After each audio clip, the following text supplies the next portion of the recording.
Welcome everyone to the second video cast in our series of interviews. We have Pat McGibbon, former Manchester United and Wigan Athletic, amongst others, football ex-pro player, and we have him on today to chat about mental health. Welcome, Pat. Thanks, Stefan. Great to see you. Yeah, it's great to have you on, an experienced man like yourself, and thanks for taking time out of your busy schedule to talk to us for a wee bit. Not a problem at all. Yeah, no bother. And we'll just get straight into it. So, you started your youth career at Portadown, and you got spotted, and you went over to Man United. How did you feel going over at a young age, like the step up in level in football, and then having to leave your family, of course? Yeah, I mean there was a few dynamics to it. I was slightly older, I suppose, than some of the lads, like the likes of Keith Gillespie, Robbie Savage were in my digs, but they would have went over at 16 after sort of GCSE. I stayed the extra couple of years. I was probably a later developer, in that it was only really at 18 that I started to really come to fruition in terms of the football. So at 18, I was breaking into I was on the fringes of Portadown's first team. I was playing for the Northern Ireland Youth International team. I actually played against the Republic and captained them down at Drogheda in 1992, or 1991/92. And then I was invited over on trial to Manchester United. So I went over for 3 weeks, and after I went over for a week initially, and after the week trial and one reserve game, they offered me back for a further 3 weeks whenever it was our pre-season, and after that pre-season then I signed for them. So it was, first of all, you're going over there. I was slightly, as I say, more mature than some of the other lads, but you still feel that homesickness. You're going away from your mates, going away from your family, so you're going over the different country, and you're having to make a career for yourself, and what is a very difficult career, Stefan, anyway. Yeah. So that part of it was very difficult. I wouldn't say it wasn't. The gaffer, Sir Alex, would have to say, was very good. Okay. In the first year, they give you 3 or 4 flights, Stefan, to come home if need be, just to break that up. Yeah. So from a club perspective, they were very good about it. But it's if you want to make a career for yourself, then you have to make sacrifices, and that's part of it, is the homesickness. Yeah. And did you think them trips home, do you think they benefited you more, or do you think they were made the homesickness feel more real then? Yeah, I mean, it just, I suppose it depended on what way. Yeah, believe it or not, it depended on what way you probably had been playing, because you know yourself that you're within football, when you get that higher level, and at any level, you've ups and downs, you've good games, you've bad games. So whenever you're playing with confidence, then you go back home, but you can't wait to get back. Yeah, but then maybe if things aren't going so well, then you get back home and you're thinking to yourself, well, I wonder, I could maybe take another couple of days out of it. Yeah. But again, those are feelings, and to make a career, you have to make sacrifices. So there were up days, good days and bad days, ups and downs. Yeah, very good. Obviously you've spoken about this before, and losing your older brother at such a young age. How did you deal with the grief and the loss of a very close loved one? How did you feel about that? Yeah. Look, I mean, the biggest one is, obviously it was in the first year of me, going over there. So as you say, you have the homesickness already, the other things. So when something as traumatic as that comes up, then you have to deal with it. But so the first few days, in terms of getting home, the wake, the funeral, and that was all a bit of a blur. Obviously, you know that there's people there, there's loads of support at home, and the club were very good. The gaffer in particular just said, look, take as much time as you need. It was coming towards the end of the season. It was maybe about a month or so left of the season.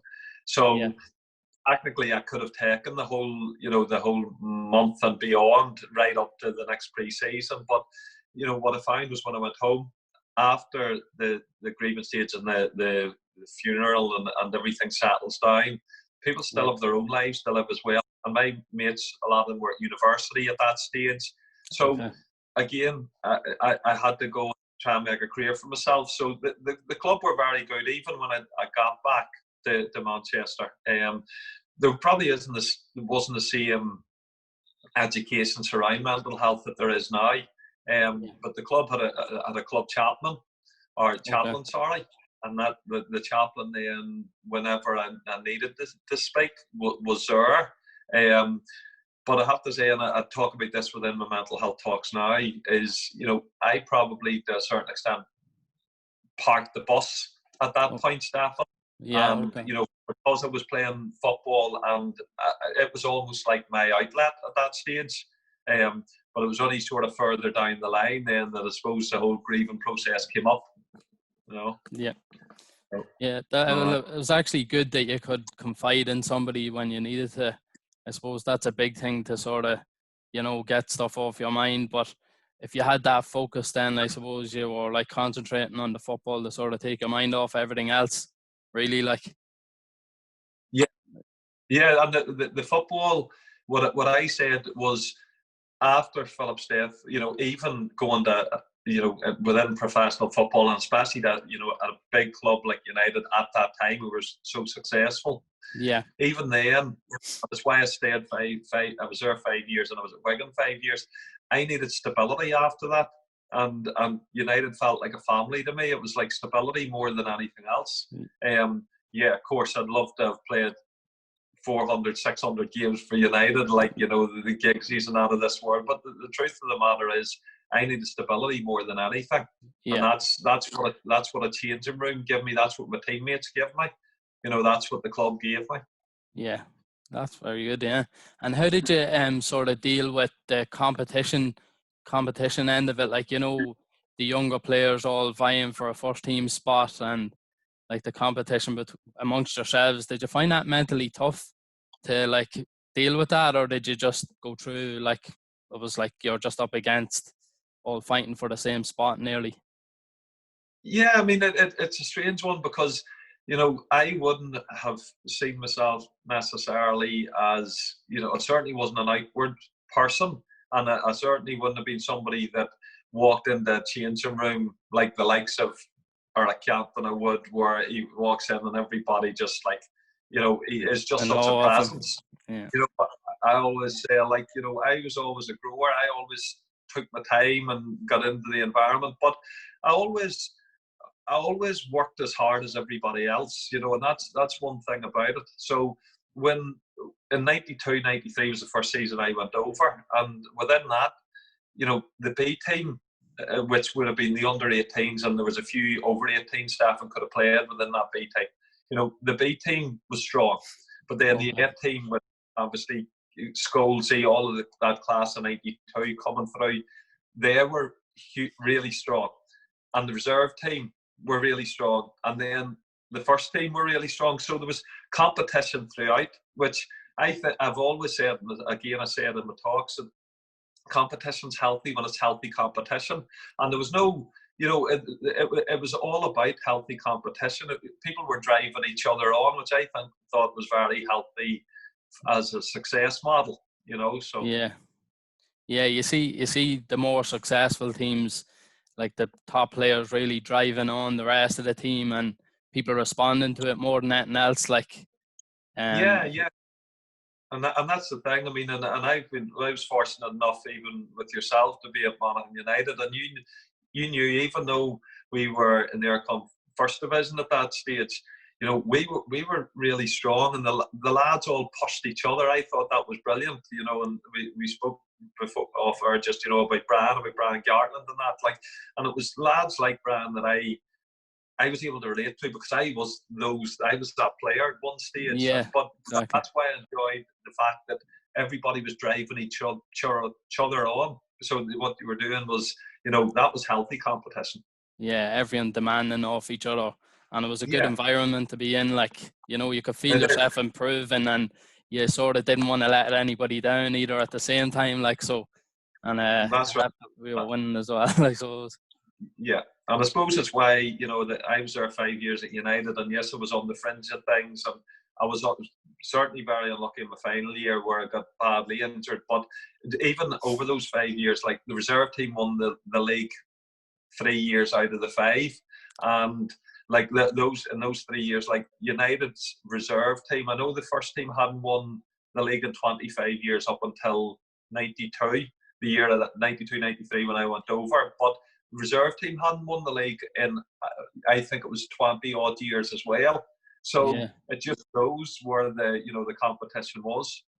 Yeah, the success just breathed it right through the whole club, Yeah. really, I suppose, from the bottom down up to the top. Yeah. Since we've sort of touched on it there, but since you've transitioned to coaching and even management since retirement, was that always the plan to stay in football, or? No, believe it or not, I when I went to Wigan Athletic, I always intended, because my wife and myself are obviously from Lurgan, so we had always had the idea that eventually when my career came to an end, I was coming to an end of looking at what I was going to do after. So I did a degree while I was still playing at Wigan Athletic in physiotherapy. So that was the plan. But then when I got back home, I realised that I was so passionate about sport and about football that I then went through my coaching badges when I came home. So I went through from level 1, obviously, right through to my pro licence, and went into coaching and management.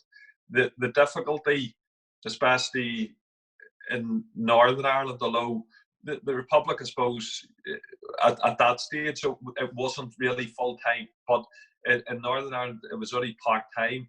And I find at times, and certain times, that it was part-time football with a part-time mentality. And for somebody used to constantly training, and you know, it for a while it demotivated me as a player. So that side of things, I wanted to stay involved with the coaching and management. And you know what? Like, I mean, I find the difficulty was when you're a player is you're focused on yourself, and this will actually relate to mental health, and it's why I'm much better within myself now. But whenever you then go into coaching and management, you end up you're trying to get the best out of your group, and you forget about yourself sometimes. So it's not about you, it's about them.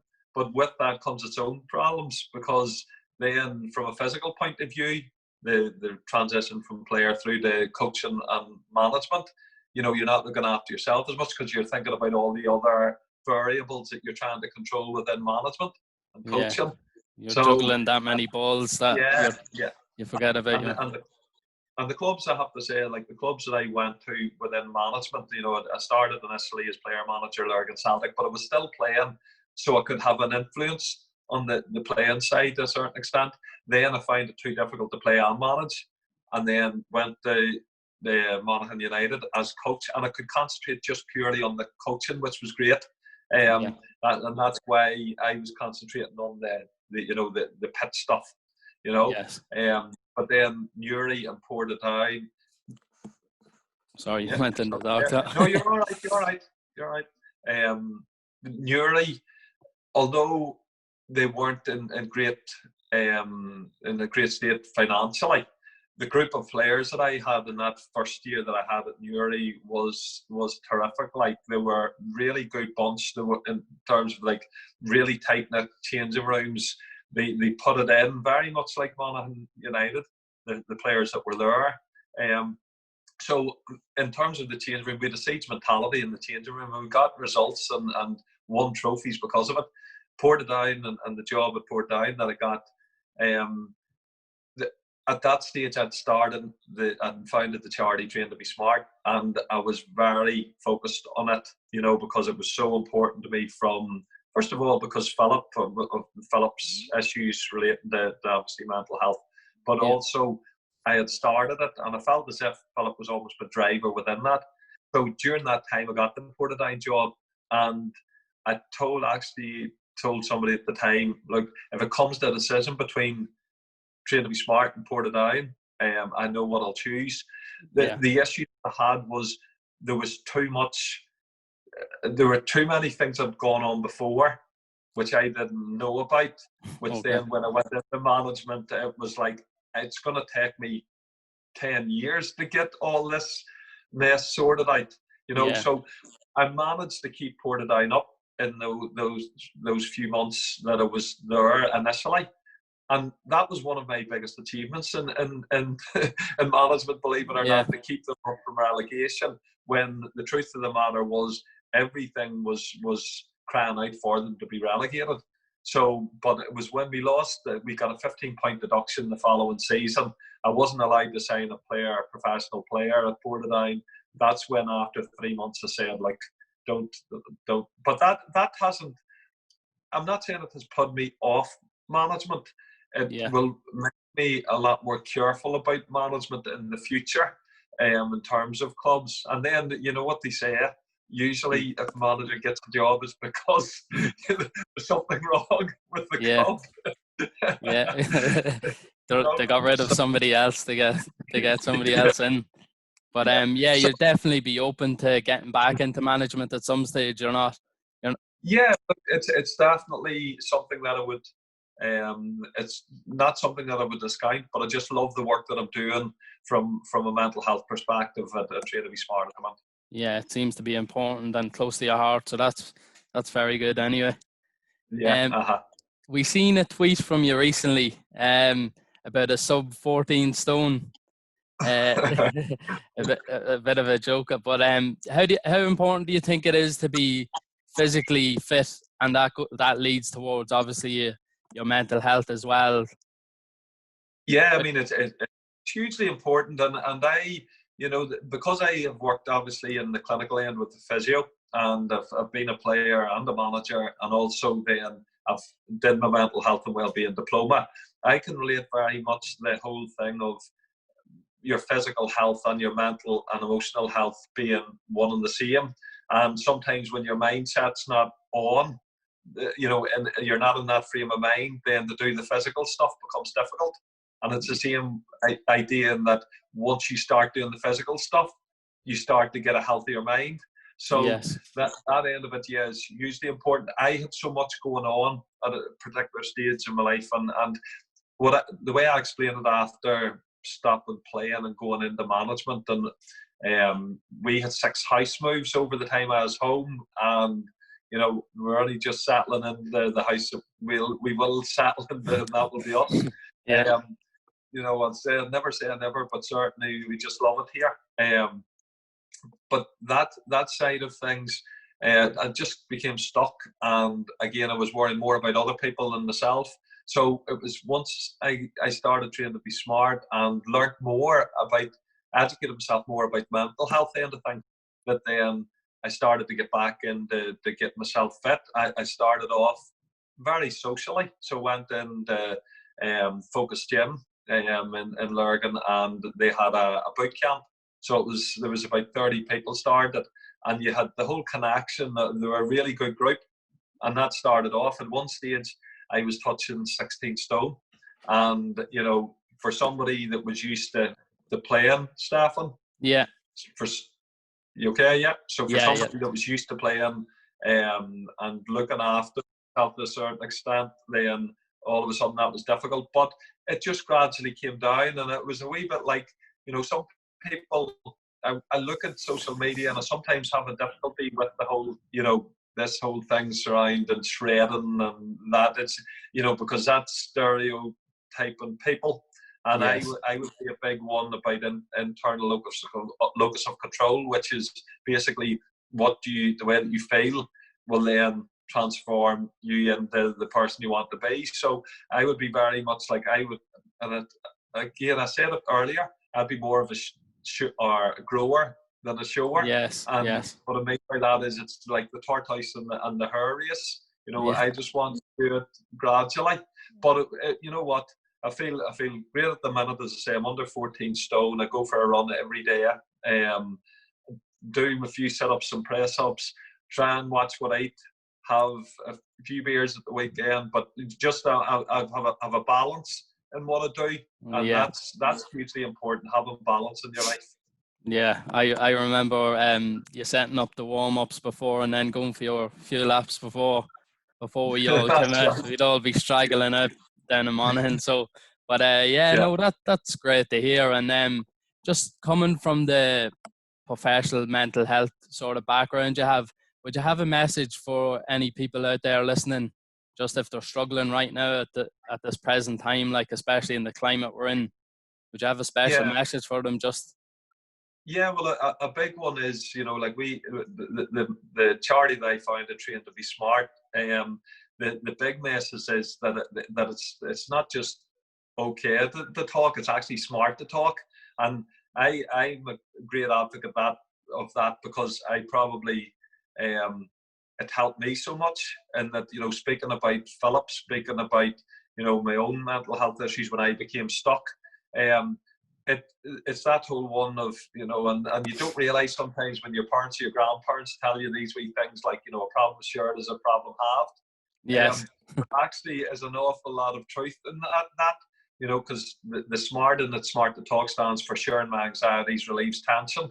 And it's something that really, really resonated with me because once I started to talk about Philip and the grieving process started to come, I actually found that Philip then was my driver within this, and that's why I love the area that I'm doing in mental health. So if one message is that, if you have, if you're having mental health issues, if you're just under severe stress, if you just need somebody to, I suppose, to reach out to, it's smart to talk, whether that's, as long as it's a trusted individual, and it might just be somebody like either a family member, a trusted family member, a teammate,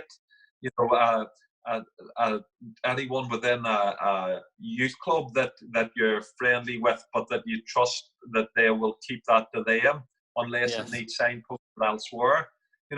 Sometimes it don't necessarily need to be designated counsellors or as I am, a health and well-being coach. You just need to have somebody that you can trust and also that they won't judge. So that's probably the most important message with that. Yeah, that's brilliant. The head in the game, obviously we set up, and like we're obviously not professionals ourselves, but we sort of put it out there that we like sort of bridge a gap. If somebody just wanted to talk to us, anything in general, just to release anxiety or stress or anything like that we'd have a chat with them. It could be about football, it could be about just anything in general. But then if they are looking, then we have the option. Then if they do need to seek the professional help, we're partnered with Jigsaw and Shine, to charities, and like we can send them on to them, give them the information, and at least they're not going. Maybe some people are afraid to go direct for the professional help if they feel like it's not. But if we sort of bridge the gap in between that, then some of them, it's like there's already been people in contact with us, and it's just nice to see we have a bit of an effect anyway, like so. Yeah, and I actually think it's brilliant because we do the same thing in Northern Ireland with Train to Be Smart, and that there's great groups. So you've PIPs, Upper Band, you've PIPs generally around Northern Ireland, but also you've Inspire, you've got Action Mental Health, you've all of these groups, and some deal more with sort of self-harm and suicide. With ours, again, our niche is to try and give them the small steps and help within the small steps of maybe building their resilience to get to that stage. And also just be a leaning ear, really, more than anything else as well. So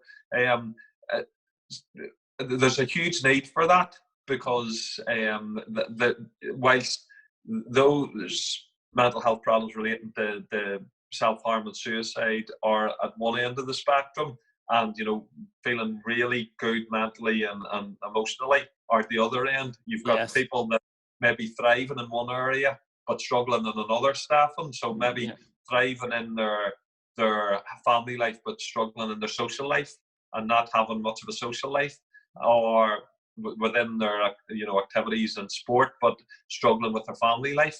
So it's a big area which needs and a lot of, the more help there is out there, the better. Yeah, that's brilliant. Finally, just linking back to football, then would you have a personal career highlight of yourself? Look, I mean, people will say, and you know, people love talking about my debut and getting sent off for United, giving away a penalty in my debut against York City. But nobody can ever take away the fact that, you know, I pulled on the United jersey within the first team, and so Yes. that's a huge highlight. You know, I mean that's a big one. Obviously, playing international football was another one to play international football at the very top level. You know, I never expected. You know, I did work towards, you know, where I wanted to get to from a very young age. I wanted to be a professional footballer, but I always said it wouldn't have mattered if it was Accrington Stanley or Manchester United. Yeah. I Yeah. just wanted to wake up every morning and get paid for something I love doing. I wasn't big in the fame or the fortune of it. It was never about that. It was always my dream was set on waking up every morning getting paid for something I love doing. Yeah. You know, so when I look back now, the goal obviously that I scored for the Wigan Athletic to help them get promoted against Colchester, and then playing at Wembley twice in front of 70-odd thousand people, once in a playoff final where we lost, and then in the auto windscreen final. Yes. You know, those are huge memories. You know, the people that I've met along the way. You know, and that's whether that's, you know, from Lurgan United right through to Manchester United. I've met great characters along the way. So that's what football has given me. That's what sport has given me. Yeah, and it's a great career you had. It's something to look back and be very proud of. Yeah, thanks. Because sometimes whenever you're so constantly used to thriving or striving for the next achievement, the next thing. You know, you sometimes don't reflect on it, Stefan, and you know, and sometimes people, well, knowingly or unknowingly, would always go, you get sent off against York, and that's as if that was all that happened in my career. Yeah. But you know, with 114 games for Wigan Athletic, as I say, I played 200 and odd games for United. Maybe not all within the first team, but I was there. Yeah, exactly. How many kids growing up would love to have been mingling with David Beckham and Roy Keane and Eric Cantona and be able to learn off them. You know, I was very fortunate when I look back. Yeah, some of the best players that ever played the game. So, you're right. You're right. But I think we'll wrap it up on that. Thanks very much, Pat, for your time. Been very good and very insightful. And hopefully, if someone's listening to this, they can realize that, you know, mental health can affect anybody. It's not just, you know, the ordinary person, like sports people, and it's all walks of life. It's not just confined to, you know, anybody, any particular person in particular, you know. So, no, that's. Go ahead. Yeah, so I just want to thank you on behalf of all the rest of the lads involved in heading the game. Really appreciate it. Yeah, no, great to see you again. You know, sometimes you lose the connections for a while, but any of the players that I've dealt with, you know, with the coaching, management, and that, always, I always hope, because I've said this, and I've met a few, you know, ex-players that I've dealt with, and that is that I always wanted. I didn't care necessarily if they liked me, as long as they respected me, because I never did. I never made it personal with any player, and I think the majority of the players that I work with would appreciate that regardless of whether, even in management, I was picking them in the team. There was never any personal issues within it, and that's why I've always had such a good relationship with players, I suppose, whenever I went into that coaching and management end of things. Yeah, well, everyone at Monaghan definitely spoke very highly of you and thought the world of you. So I suppose that's something anyway. So yeah, so thanks very much, Pat. Yeah, great to see you again, Stefan. Keep in touch. That's brilliant. Thank you. All right, take it easy.